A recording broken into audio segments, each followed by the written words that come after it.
தருமபுரி மாவட்டத்தில் வாச்சாத்திங்கிற ஒரு கிராமத்தில் நடந்த கதை எல்லாருக்குமே கதையாக தெரியும். அது கதை இல்லை, அது ஒரு நிஜ வாழ்க்கையில் நடந்த பெண்களுக்கு எதிராக நடந்த கூட்டு பாலியல். அன்னையிலிருந்து சந்தன கடத்தல் வீரப்பனை கைது தேடுறோம் அப்படிங்கிற ஒரு தேடல் வேட்டையை நடத்தி தமிழ்நாட்டு அரசு, வருவாய்த்துறை, காவல்துறை மற்றும் வனத்துறை இவங்களை பயன்படுத்தி ஒரு கூட்டு பாலியல் இந்தியா வரலாற்றிலே அப்படி ஒரு பாலியல் இதுவரைக்கும் நடக்கல. அப்படி ஒரு பாலியல் தமிழ்நாட்டில் அரங்கேறியிருக்கு. இன்னும் சில நேரங்களில் நம்ம எல்லாம் தமிழ் பேசுகிறோம், தமிழ்நாட்டில் வாழ்கிறோம். ஆனால் நம்ம பக்கத்தில் இருக்கவங்க இவ்வளோ பெரிய வேதனைகளையும் வலியை அனுபவிச்சிருக்காங்கன்னு நம்ம எத்தனை பேருக்கு தெரியும்? அந்த வாச்சாத்தி வன்கொடுமை எதுக்கு பண்ணுறான்?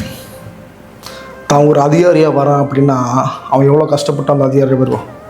அதுக்கப்புறம் அந்த அதிகாரம் வந்ததுக்கப்புறம் இது எல்லாமே மறந்துடுமா? அந்த மனிதாபிமானம் உள்ளே இருக்காதா?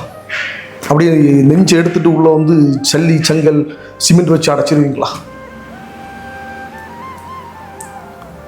கூட்டு பாலியல் இந்த நாட்டில் தமிழில் தவிர்க்க வேண்டிய வார்த்தை.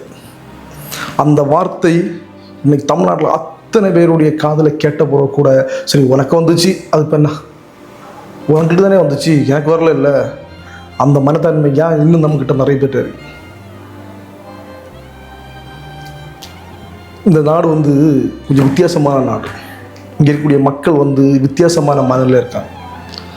இங்கே யாரையுமே நம்ம குறை சொல்லலை. இங்கே எதுவுமே நம்ம மாற்ற முடியாது, நம்ம தான் மாறிக்கணும். அந்த வாச்சாத்தி வன்கொடுமை எதுக்காக வந்தது? சந்தன கடத்தல் வீரப்பனுடைய தேடுதல் வேட்டைன்னு சொல்கிறாங்க, அப்படி தானே வந்துச்சு.